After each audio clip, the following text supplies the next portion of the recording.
msiba huu tutautinda Jumanne. Alafu hiyo Jumanne najua itakuwa dakika 30. Kwa lugha nyingine inakuwa siku ya pili tariki 30. Benomi weti miomolonge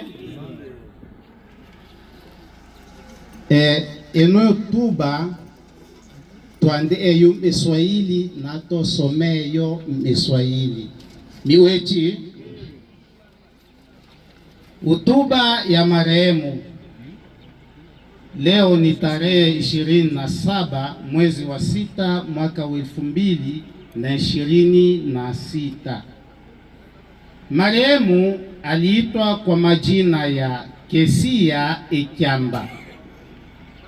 Alizaliwa pa Nyarugusu tarehe 10 za mwezi wa 6 mwaka wa 2007.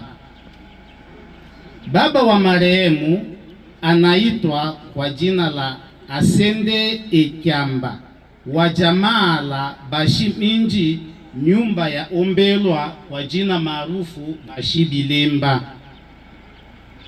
Na mama wa marehemu anaitwa Nena Mwaliasha wa jamaa ya Batombwe, nyumba ya Bashi Esoo. Masomo.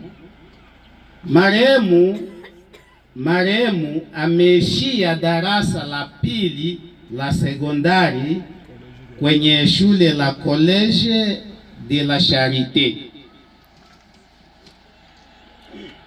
Magonjwa.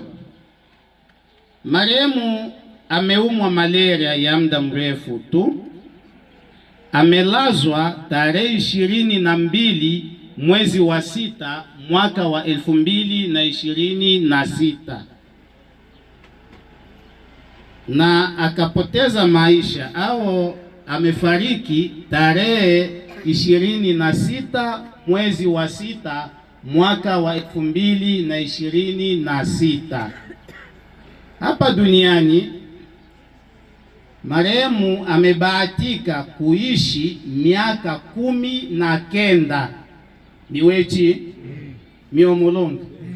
Nafikiri hiyo ndio hotuba ya marehemu. Asante. Mtu wa kanisa.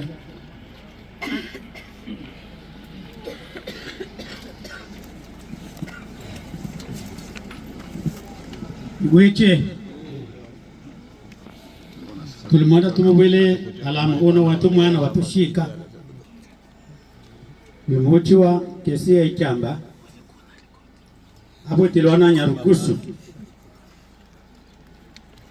twanangira nake Sunday school mine jiji ashe 3 bila bilia akeleliba mfuasi tashilana tubewa ashi ele mochanga ekemna emongwa yale na hiyo mna yenda tashilana tubewa na lubunga mtu asa tubewa lwakolokelo talikolo lwasana miwechi nde mwene ombi watuwa na lungi mwene umbayenda na kiti na lianjibu. Amena. Amen.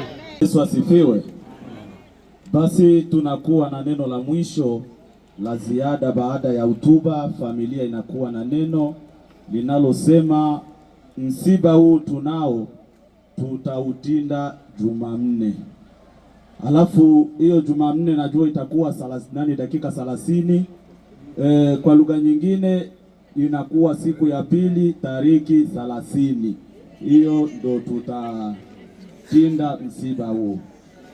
Basi tunakwenda kuwa na shukrani kubwa kwa ajili ya viongozi wetu wa serikali ambao wametushiriki pamoja na wanajamii wote.